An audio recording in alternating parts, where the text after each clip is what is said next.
It's very exciting for us and for our audiences to have an original production that's grounded in Toledo history. And it's especially meaningful to have right now when we can't do main stage productions at the Valentine Theatre to have an exciting virtual event. It's been a tough year to be a singer because we're all super spreaders. So you really kind of have to get a good safety protocol in place in order to sing together, and it's just so great that we're finally able to do that. This idea came about because I spent a lot of time in this room after the operas. I've been singing with Toledo Opera on and off for about 10 years now.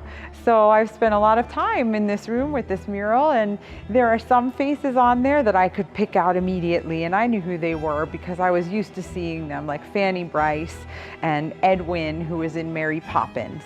I could recognize them. And then there were some whose bios I knew, but I didn't really know their faces. And I just started thinking, what if we were all at this party? What would that music be? What would we hear if we were at this party with these performers? And that's kind of where the idea came from.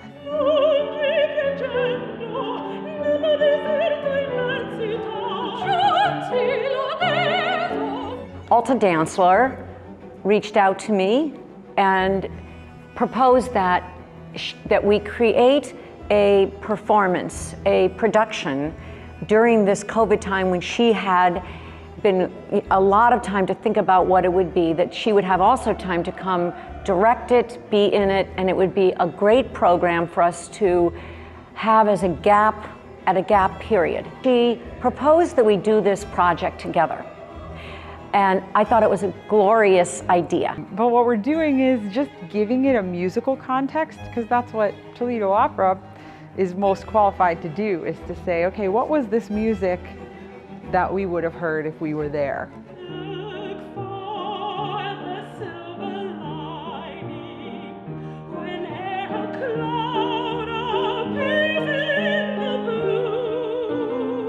This time period, 1895 to about 1920, and say what was happening in American music and American theater at that time. It was, we had musical theater, we had opera, we had operetta, we had variety shows, and it's music that's familiar to all of us.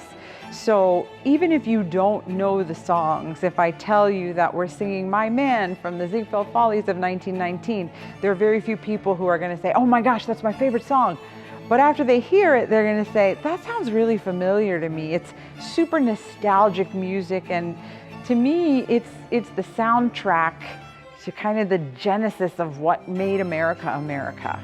Even though it's a virtual performance, it's really exciting for us to be performing at the Valentine Theatre again, and we're really looking forward to our new season and to main stage productions at the Valentine as soon as it's safe to do so. It's for everyone, and we want to make sure they understand that. This is a time when we can say, come and look at this and see what we're talking about, see where we're going, and then finally, when you feel that you can come out safely in the fall, come and experience opera. And we start the season with one of the greats, Aida. I mean, it's very large story and big voices and big casts, and it's the other part of what main stage opera is all about. That's also who we are. So looking forward to having everybody come to the Valentine next October. The music behind the mural performance will take place on March 18th at 7 p.m.